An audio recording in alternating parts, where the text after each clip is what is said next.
And I'm going to crash course this one. This is normally a 3-hour course, so everybody take a deep breath. Here we go. If you want more, I don't know why, but if you want more, and for some reason you don't want to sleep in tomorrow, okay, at Glassford Hill tomorrow, I'm doing the 3-hour course on this stuff. And so it kind of stretches all of this out, okay?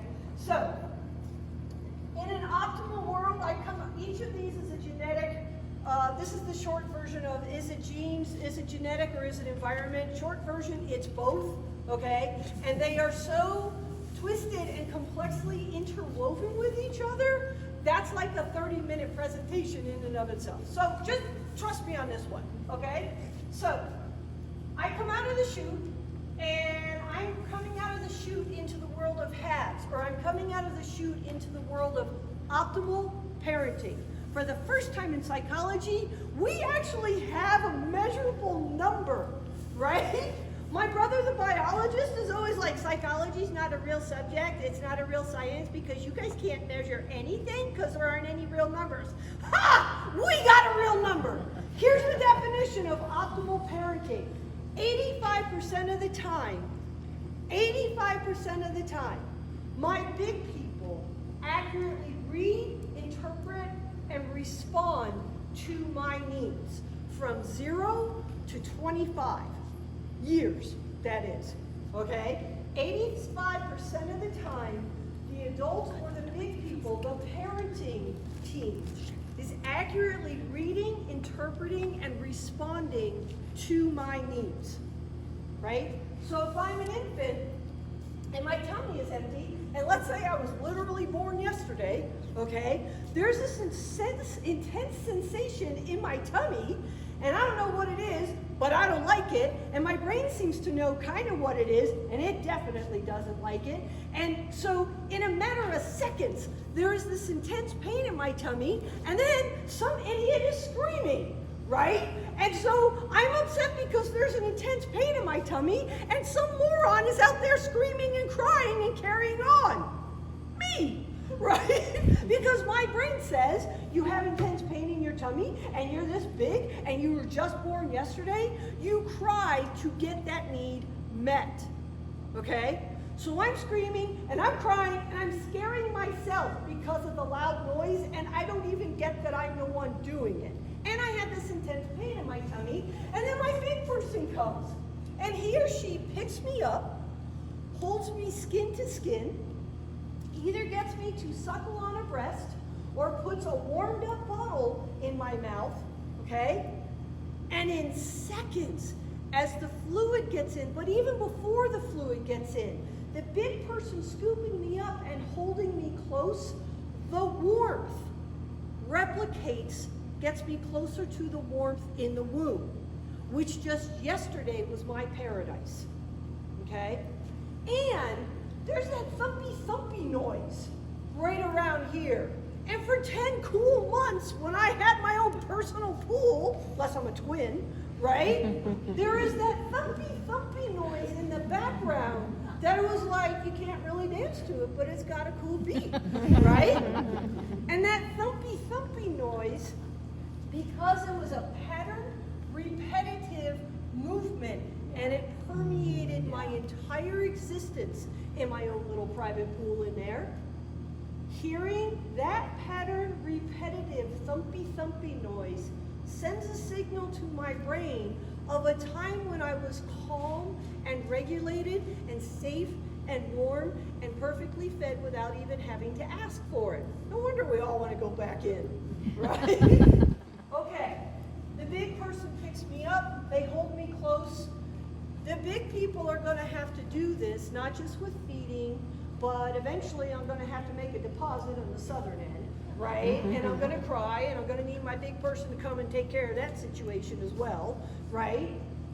That feeding, holding, changing the diapers, talking to me, bouncing me, singing to me, looking me in the eye, telling me I'm the neatest thing since sliced bread, if that happens approximately 10 to 25,000 times in my first year of life, I build neural pathways. I attach individual neurons, and then I connect those neurons routes into neural pathways that say, I have a need, I recognize this is the need, I'm either full, right, or full, empty, right, scared, happy, sad, too excited, too scared, whatever the need is, I have the need, I physically identify what it is, I ask to get the need met, the big people come and they meet my needs.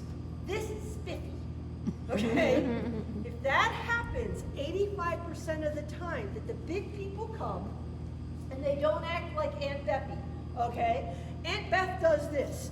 Oh, it's crying again. All right, are you full? Are you empty? Right? Is it the top? Is it the bottom? And Aunt Beth struggles with remembering apparently modern tapey diapers. There's a front and a back. Did you guys know this?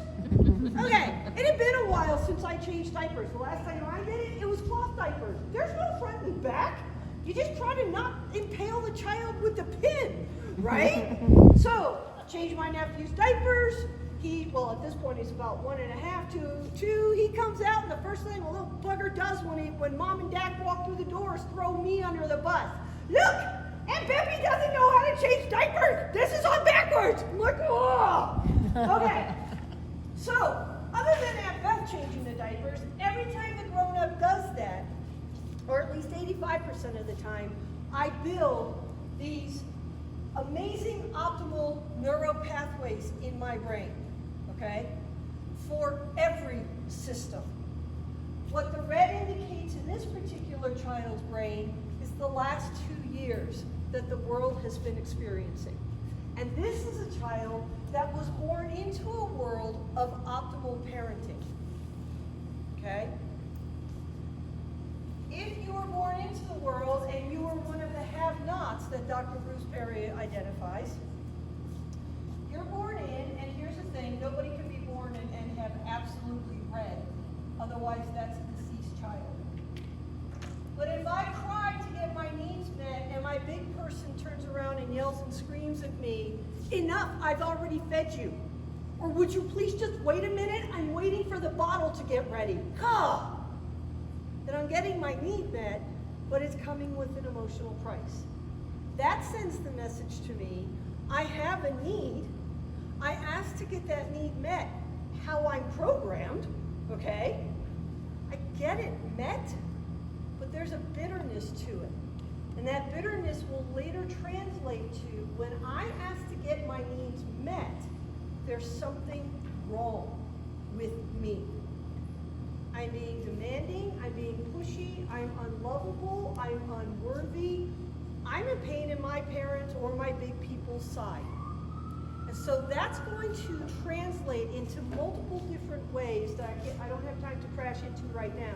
But in multiple different ways, that can translate in the classroom to, you know the kid needs help, but they never, ever raise their hand. You go over to offer them the help, and they smile and nod, and it looks like they're taking the help, and if you could see inside their chest and check their heart rate, it would be racing. Their temperature is going up. They have probably learned at these ages to cover the rapid breathing, but by coming closer to them and offering them the help, you're actually stressing them out, because their brain is saying, I don't deserve help. It's not okay to get my needs met. Just make her go away. Make him think I'm okay and I'm writing it down, because then he'll go away.